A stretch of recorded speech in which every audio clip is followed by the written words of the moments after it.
Good morning, people. November 2019, and another phase of the fireplace opening.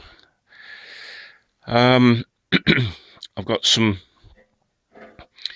aluminium box section here.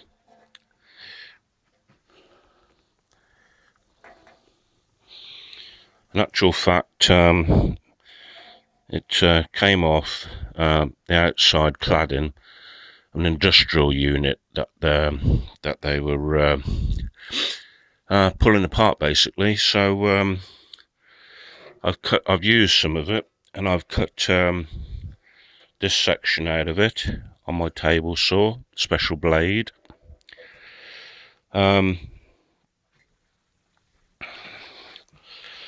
Within fire regs, building regs rather, you're governed within combustables being close to any heat source. So from a wood burner, log burner, multi-fuel burner, they all have the manufacturers all have their different in sizes that you're allowed to combustables. Well, I want to put a fire surround around this with this model of wood burner that I'm putting in. From the sides of the wood burner to any combustables, wood burner combustible, you're allowed 300 mil.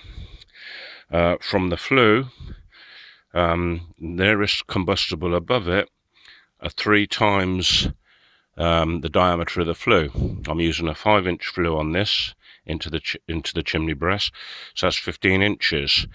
Well, basically that comes somewhere up here. So this is a rough sketch of the fire surround that I'm making, and the black area there, or blue area, is the dimension from the top of the flue outlet on the stove, comes up to there. So what I'm doing is this section, this box section, I'm basically, bear with me, I'm putting it in there and up underneath the lintels, which allows me then, bear with me,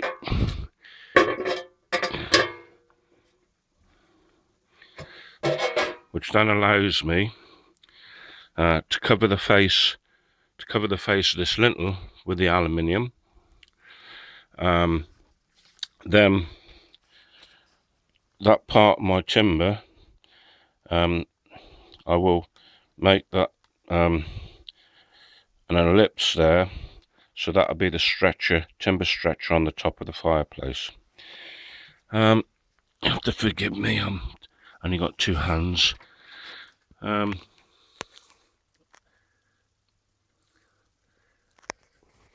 You'll see as I'm going along. Anyway, to fix that aluminium, because I want it to come, that aluminium profile, I want it to stand 12 mil clear of that. I don't want an air gap behind it, because all air expands with heat.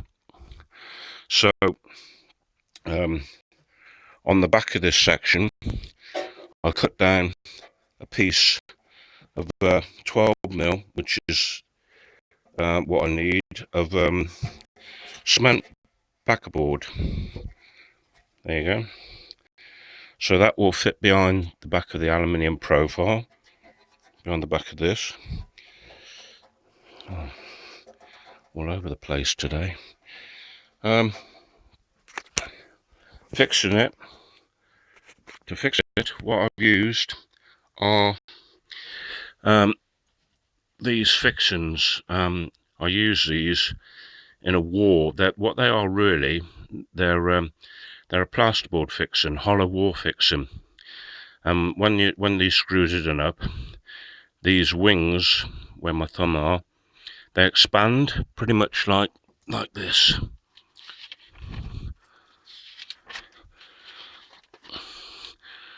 So when they do up, they pull in and they create a butterfly on the back of the plasterboard. Well, I'd use them up under the back of this lintel to secure the angle line that takes the register plate. But here I also use them in brickwork. I drill a hole, the correct size hole. They go into the brickwork, and as the screw's done up,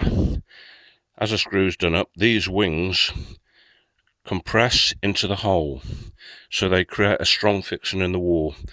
Sometimes if any brickwork's a bit loose, I'll put a resin into the hole as well as these fixings. Anyway, so that's that.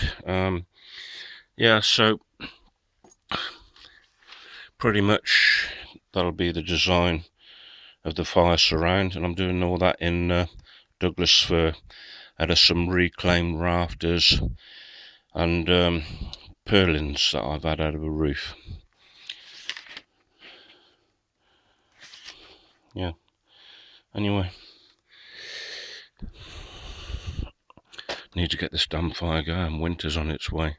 So there you are, cavity fixings 1, 2, 3, 4. That goes on there. 1/2 inch cement backerboard behind the back of it, taking up any air void. Once that's in, I can then get the backerboard in here. I couldn't